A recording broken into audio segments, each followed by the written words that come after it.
Hello guys, I hope कि इस chapter के प्रीवियस लेक्चर देखने के बाद आप एकदम मस्त झकास में बिंदास होंगे। और मैं उम्मीद करता हूँ कि आप सभी ने इस चैप्टर के प्रीवियस लेक्चर देख लिए होंगे। अगर नहीं देखे तो ज़रूर देखें, बहुत ज़्यादा इंटरेस्टिंग है, मज़ा आने वाला है। उसी मज़े के साथ आज मैं आप सभी के लिए लेकर आया हूँ कुछ और इंटरेस्टिंग टॉपिक्स।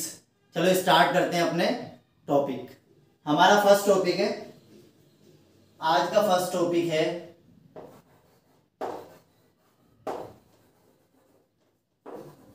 अल्फ्रेड स्टर्टवेंट। अल्फ्रेड स्टर्टवेंट ये क्या है? स्टूडेंट ऑफ, ये क्या था? स्टूडेंट था, student of Hunt Morgan. Thomas Hunt Morgan का स्टूडेंट है। इसने क्या किया था? इसने किया था use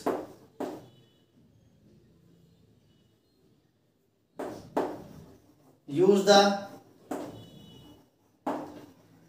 frequency of inheritance between two genes. Use the frequency of inheritance between two genes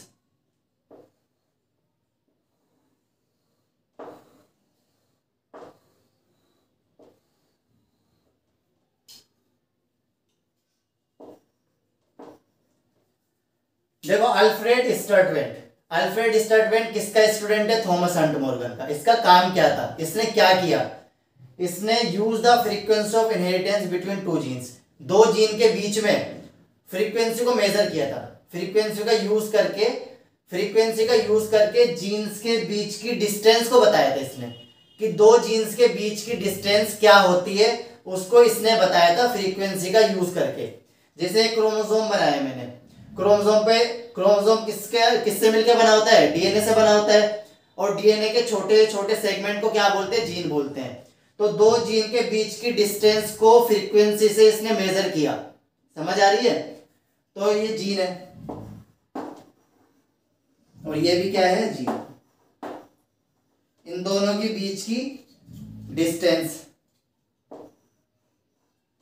इन दोनों के बीच की distance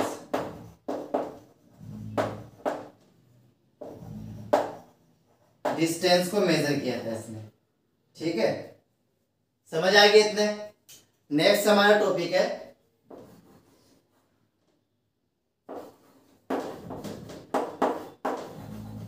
sex determination. Sex determination, अब सेक्स डिटर्मिनेशन किसने दिया था भाई? गिवन बाय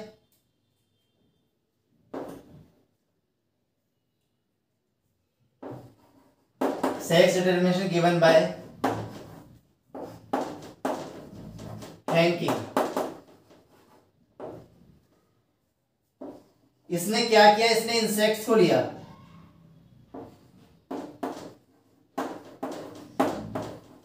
इंसेक्ट्स के अंदर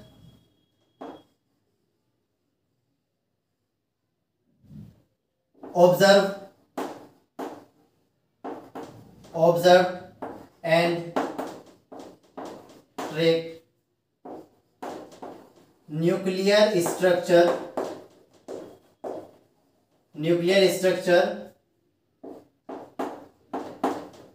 in the स्पर्मेटोजेनेसिस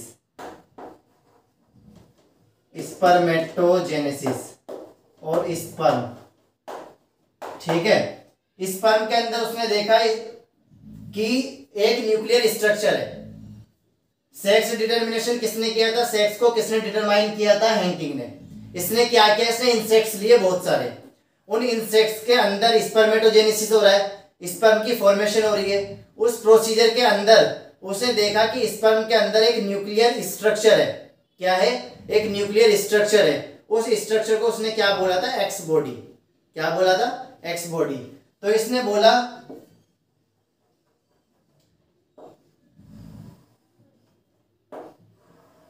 इसने कहा कि 50% स्पर्म, इसने क्या बोला, 50% स्पर्म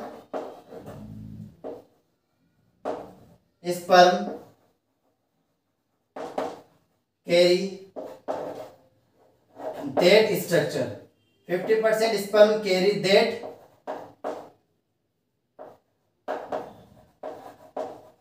50% स्पर्म के अंदर वो स्ट्रक्चर है, बट 50% में 50% हैव नो स्ट्रक्चर। 50% में तो वो स्ट्रक्चर है, लेकिन 50% में वो न्यूक्लियर स्ट्रक्चर नहीं है। न्यूक्लियर स्ट्रक्चर की बात बोलो, अभी उसने नाम नहीं दिया था, अभी उसने नाम नहीं दिया क्या नाम है उसका क्या नहीं है। उसने जस्ट क्या किया, इंसेक्ट के अंदर स्पर्मेटोजेनेसिस को ऑब्जर्व किया, उस स्पर्म के अंदर कुछ न्यूक्लियर स्ट्रक्चर को ट्रैक किया कि उसके अंदर कोई ना कोई न्यूक्लियर स्ट्रक्चर है। उसने देखा कि 50% स्पर्म के अंदर तो वो न्यूक्लियर स्ट्रक्चर है, लेकिन 50% में वो न्यूक्लियर स्ट्रक्चर नहीं है। उस न्यूक्लियर स्ट्रक्चर को उसने क्या बोला,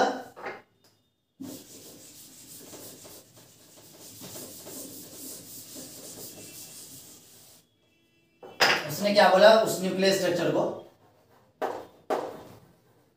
nuclear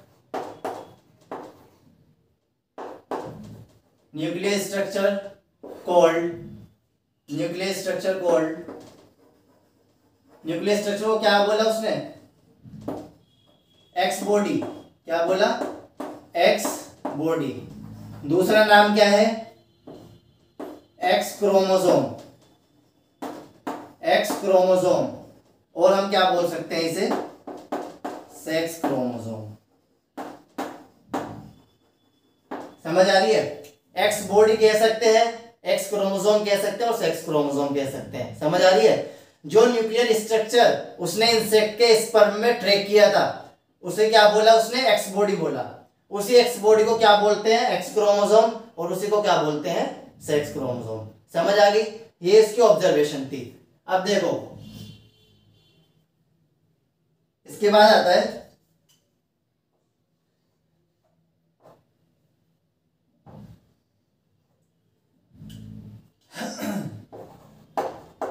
sex determination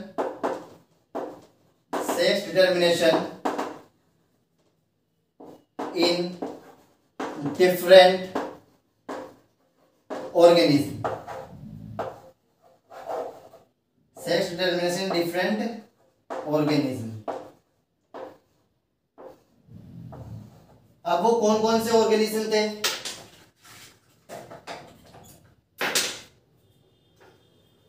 sex determination different organism की बात करेंगे।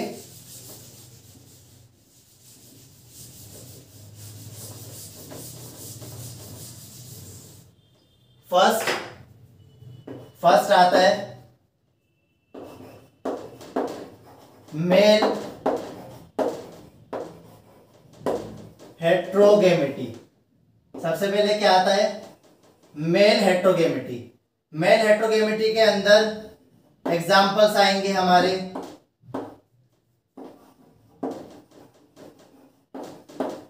Grass hopper. दूसरा एग्जाम्पल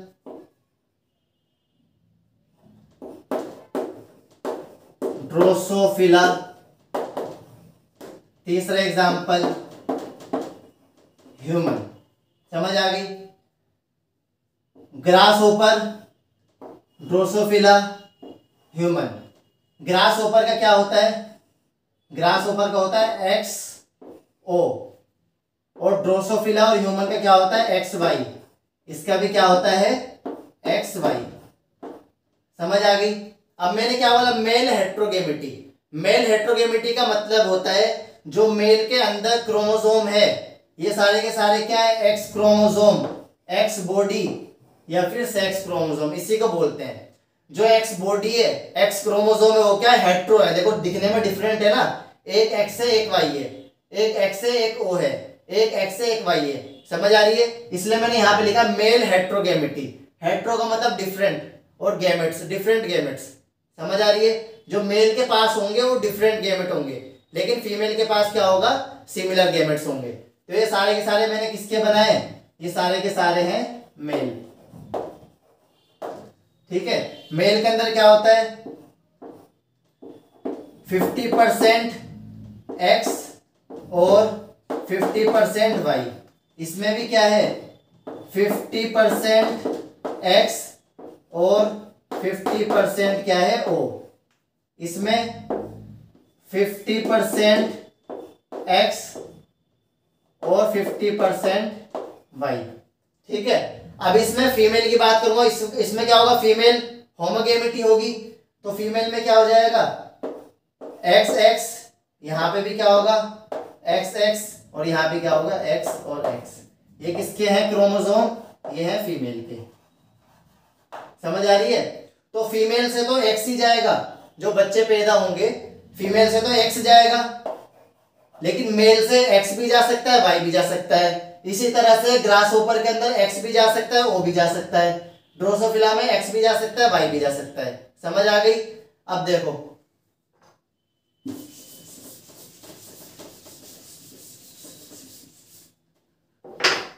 इसकी बात करूंगा, देखो एक्स और वाई और यहां पे क्या है एक्स एक्स। ठीक है, तो क्या पॉसिबिलिटी हो सकती है, यहां पर भाई एक्स और वाई, यहां पे क्या होगा एक्स एक्स। ठीक है, यहां से एक्स आएगा, यहां से एक्स, यहां से एक्स, यहां से भी एक्स, यहां से एक्स वाई और यहां से क्या होगा एक्स वाई। तो 50% क्या है 50% फीमेल और 50% क्या है मेल। और मैंने स्टार्टिंग में यही लिखा था ना कि 50% तो मेल होंगे 50% फीमेल होंगे। देखो यहां पर भी 50% एक्स जाएगा तो 50% मेल हो जाएंगे और वाई जाएगा तो 50% फीमेल हो जाएगी। समझ आ रही है, वाई और एक्स मिलके क्या बनाएंगे मेल बनाएंगे और एक्स एक्स मिलके क्या बनाएगा फीमेल। देखो यहां पर समझ आ गया। इसी तरह से ये वाले क्रॉस होंगे एक्स ओ और एक्स वाई वाले, यहां पे लिख दोगे एक्स ओ तो यहां पे क्या आ जाएगा, यहां पे आ जाएगा एक्स एक्स, यहां पे आ जाएगा एक्स ओ एक्स वाई एक्स वाई। समझ आ गया, बस इतना सा करना है। आगे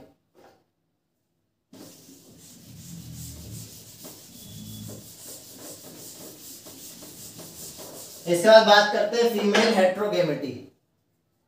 दूसरा आता है फीमेल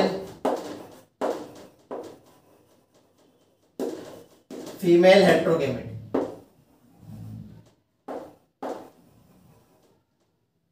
फीमेल हेट्रोगेमिटी का एग्जाम्पल क्या आएगा, इसमें आएगा बर्ड एंड बटरफ्लाई। बर्ड का होता है ZW, इसका होता है ZO। ठीक है, यहां पे मैंने क्या लिखा है फीमेल हेट्रोगेमिटी, यानी कि जो फीमेल के क्रोमोसोम होंगे वो हेट्रो होंगे, वो डिफरेंट होंगे। देखो यहां पर फीमेल के जो ये क्रोमोसोम है ये हेट्रो है ना, एक Z है एक W, ZO। समझ आ गई, ये हेट्रो है तो यानी कि दिखने में डिफरेंट है, तो ये क्रोमोसोम किसके होंगे फीमेल के। समझ आ रही है, ये किसके हो जाएंगे फीमेल के। अब फीमेल में देखो ZW, यहां पे क्या आएगा ZO, तो 50% Z और 50% W, यहां पर 50% Z और 50% O। यहां पे क्या होगा मेल होगा, यहां पे होमोगेमिटी, मेल क्या होगा होमोगेमिटी, तो यहां पे Z और यहां पे भी Z और Z, ये किसके क्रोमोसोम हो जाएंगे, ये हो जाएंगे मेल के। मेल के अंदर क्या होगा ये 100% है, ये भी क्या है 100% Z है ना इसके अंदर, इसमें भी 100% Z है। इसका क्रॉस कैसे होगा, क्रॉस सेम है बिल्कुल।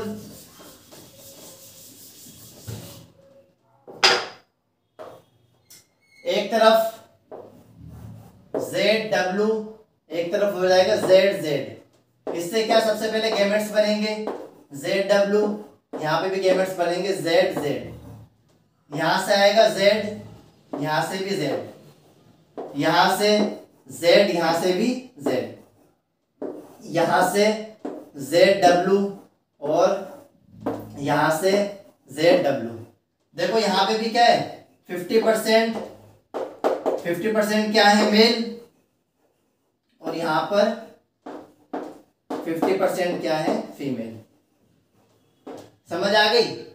इतना समझ आ गई ना? बस मेल और फीमेल हेट्रोगेमेटी। मेल हेट्रोगेमेटी का मतलब होता है जो मेल के क्रोमोसोम होंगे वो डिफरेंट होंगे दिखने में। फीमेल हेट्रोगेमेटी का मतलब होता है जो फीमेल के क्रोमोसोम होंगे वो डिफरेंट होंगे। देखो फीमेल के क्रोमोसोम डिफरेंट है ना, लेकिन मेल के सिमिलर है। समझ आ गई?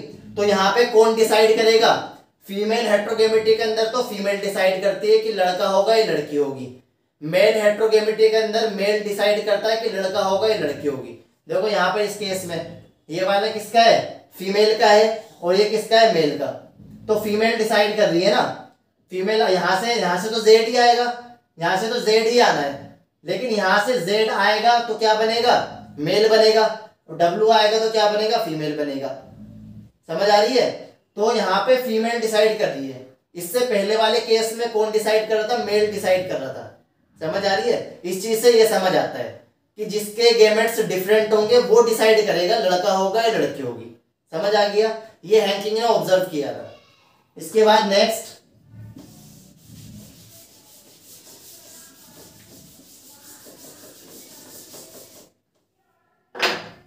इसके बाद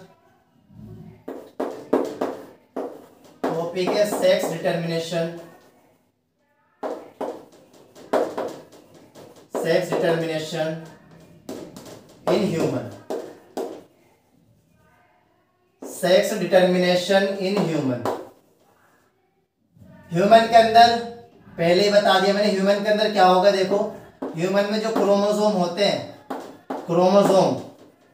क्रोमोसोम्स कितने होते हैं ह्यूमन में? 23 पेयर्स। क्या होते हैं? 23 पेयर्स। 23 पेयर्स क्रोमोसोम के अंदर जो 22 होते हैं, 22 क्रोमोसोम, 22 क्या होते हैं? 22 क्रोमोसोम, 22 क्रोमोसोम क्या होते हैं? ऑटोसोम। क्या होते हैं? ऑटोसोम। और वन पेयर क्या होते हैं? Sex chromosome. वन पेयर क्या होते हैं? Sex chromosome. One pair sex chromosome के अंदर, वन पेयर सेक्स क्रोमोसोम में या तो XX होगा या होगा XY। XX किसका होता है? फीमेल का, और XY किसका होता है? मेल का। समझ आ रही है? ह्यूमन के अंदर 23 पेयर ऑफ क्रोमोसोम होते हैं। 23 पेयर ऑफ क्रोमोसोम, पेयर की बात कर रहा हूं। 22 पेयर ऑफ क्रोमोसोम क्या होंगे? ऑटोसोम्स। और सिर्फ एक पेयर ऐसा होता है जिसे हम बोलते हैं सेक्स क्रोमोसोम, और वही डिसाइड करता है कि लड़का होगा या लड़की होगी। समझ आ रही है? क्रॉस मैंने अभी करके दिखा दिया था, XX और XY का क्रॉस अभी मैंने करके दिखाया था, दोबारा मैं दिखाया था। देखो यहाँ पर कुछ नहीं करना है, यहाँ पे XX XX यहाँ पे आ जाएगा XY।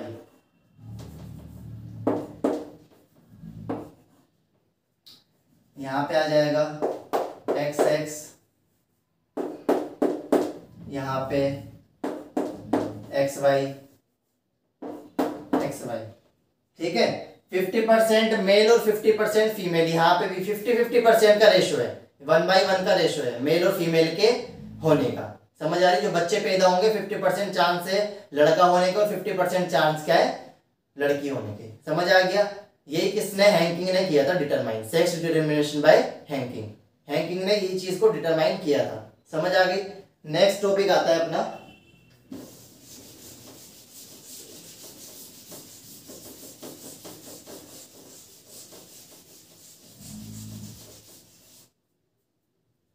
इसके बाद आता है next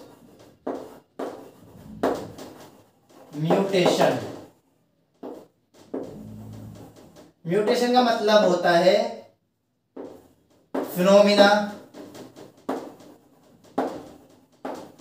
phenomena in which genetic material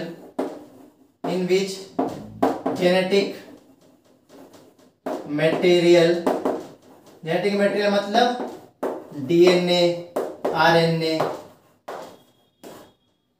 Altered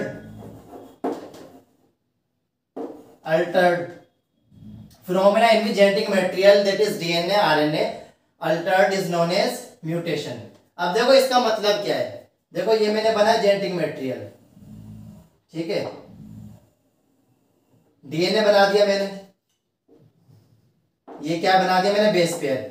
इसके बारे में डिटेल में बेस पेयर क्या होता है, ठीक है, और ये लेंथ क्या होती है, क्रॉसिंग ओवर क्या होता है, सारा का सारा नेक्स्ट चैप्टर में डिटेल में पढ़ेंगे। अभी बस मुझे क्या बताना है, म्यूटेशन को बताना है कि म्यूटेशन होता क्या है। देखो ये क्या है, ये बेस पेयर बोलते हैं, इसे क्या बोलते हैं, बेस पेयर। ये बेस पेयर है, डीएनए के अंदर क्या है, बेस पेयर।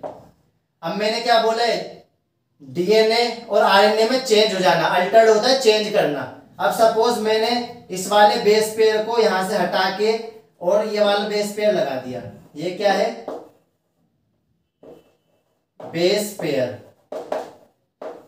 इस बेस पेयर को मैंने क्या किया, यहां पे लगा दिया, और इस वाले को क्या किया, रिमूव कर दिया,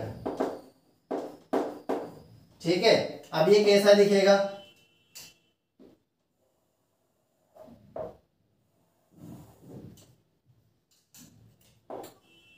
यहां पे चेंज कर दिया मैंने, समझ आ गई। तो ये मैंने देखो यहां पर चेंज कर दिया ना, ये रहा, ठीक है। इसी को हम क्या बोलते हैं, म्यूटेशन बोलते हैं। म्यूटेशन काफी तरह के होते हैं, frame shift mutation, point mutation, line mutation. इसके बारे में डिटेल में नेक्स्ट चैप्टर में, बस यहाँ पे सिर्फ इतना दे रखा है एनसीईआरटी के अंदर, जस्ट म्यूटेशन को डिफाइन करना है, ठीक है। इसके बारे में डिटेल में नेक्स्ट चैप्टर में अच्छे से पढ़ेंगे। नेक्स्ट आता है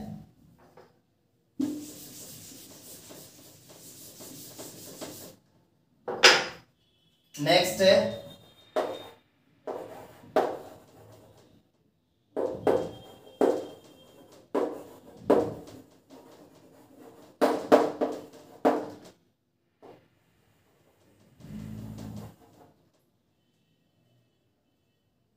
इसके बाद आता है pedigree analysis.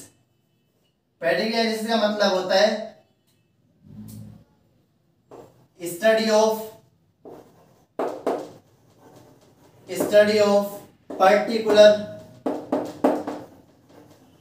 particular trait in several generation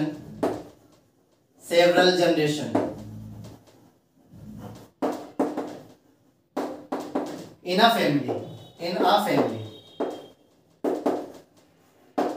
इसे हम क्या बोलते हैं, पेडिग्री एनालिसिस।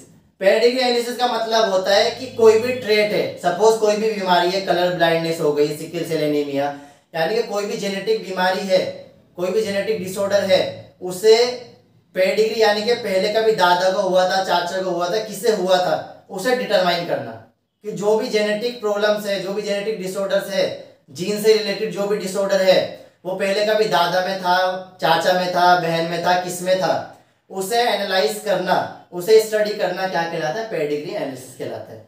अब इसके कुछ सिंबल्स होते हैं, वो सिंबल्स क्या क्या होते हैं, देखो इसके बाद बात करता हूं मैं सिंबल्स की। अब वो क्या क्या सिंबल्स होते हैं, फर्स्ट ये किसका है, मेल, ये फीमेल। इसके बाद ये होता है मीटिंग मतलब इनकी शादी होगी, ठीक है, इस तरह से रिप्रेजेंट करेंगे। उसके बाद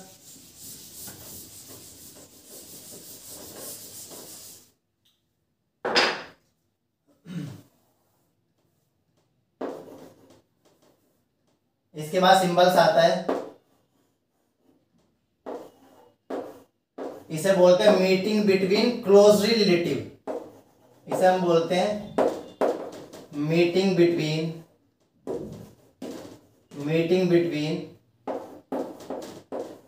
क्लोजली रिलेटिव्स, सबको सबके बारे में बता दूंगा अच्छे से, ठीक है। इसके बाद आता है, ये होता है अनस्पेसिफाइड, अनस्पेसिफाइड। इसके बाद इसे अगर मैं फिल कर देता हूं, फिल करने के बाद इसका मतलब होता है अफेक्टेड। क्या होता है? अफेक्टेड। समझ आ गया? इसे बोलते हैं अफेक्टेड। इसके बाद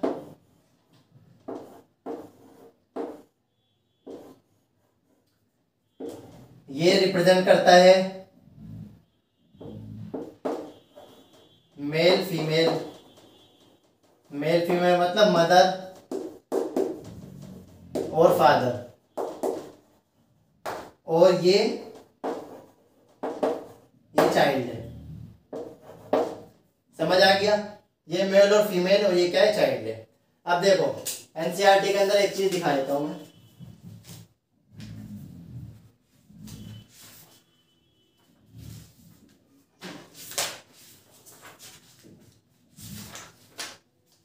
देखो ये है पेडिग्री एनालिसिस। पेडिग्री एनालिसिस में मैंने क्या बताया? Male female unspecified. ये कलरफुल है ना रेड कलर से, तो मेरा वाइट से क्या, उससे कंफ्यूज मत होना। ये अफेक्टेड हो जाएगा। ये मीटिंग बिटवीन क्लोज रिलेटिव, और ये देखो पेरेंट्स के हैं, और ये क्या है? बच्चे हैं, जो बच्चे हुए हैं यहाँ पर। और एक यहाँ पे देखो लास्ट में दिखा रहा है 5 अनअफेक्टेड ऑफ स्प्रिंग। अगर इसे अफेक्टेड दिखाना है ना तो इसे फुलफिल कर देंगे। समझ आ रही है? इसके बाद देखो ये वाला डायग्राम दिखा रखा है नीचे 2 डायग्राम्स दिखा रखे हैं इसके अंदर। एक दिखा रखा है ऑटोजोमल डोमिनेंट, और दूसरा दिखाया है इन्होंने सिकिल सेल एनीमिया का।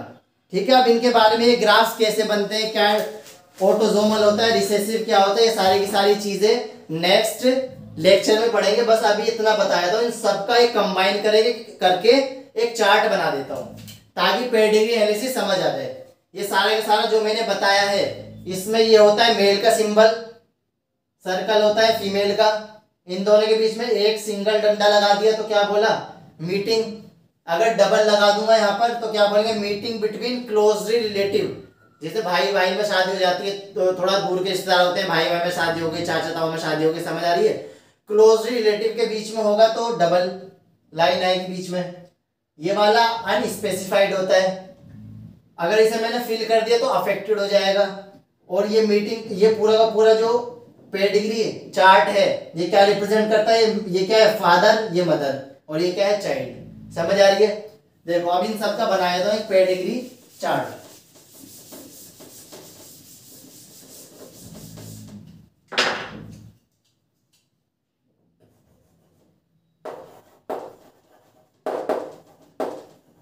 एक पेडिग्री चार्ट बना देता हूं, उससे समझ आ जाएगा। देखो यहां पे देखो, ये क्या है? Male female. ठीक है, ये क्या है? मेल, और ये फीमेल।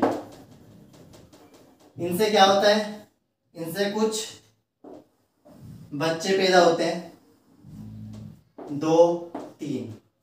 सपोज 50% का रेशो ले लेता हूं मैं। ठीक है, ये क्या हो जाएंगे?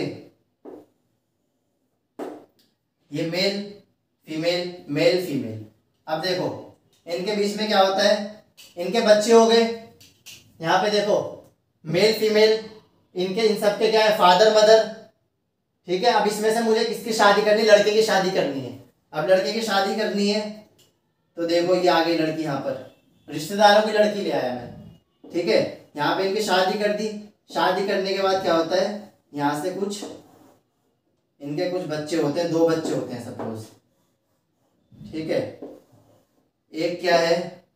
एक मेल, और क्या हो गए?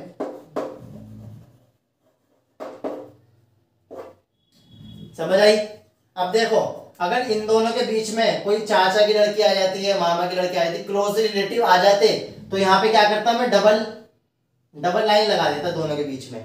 समझ आ रही है? लेकिन ऐसा नहीं हुआ, रिश्तेदारों की लड़की आई है तो क्या आ जाएगा? यहाँ पर सिंगल डंडा आएगा। इस तरह से इसे हम बोलते हैं पेडिग्री चार्ट। समझ आ गया? Male female, male female, male female, इस तरह से क्रॉस होगा, ये रिप्रेजेंट हो जाएगा नीचे। समझ आ गया? तो मैं उम्मीद करता हूँ कि आप सभी को ये टॉपिक समझ आया होगा, मजा आया होगा। छोटे टॉपिक्स थे आज के, लेकिन इंटरेस्टिंग है, इन सब चीजों को याद रखना। ठीक है, मिलते हैं हम अपने नेक्स्ट लेक्चर में। All the best and God bless you.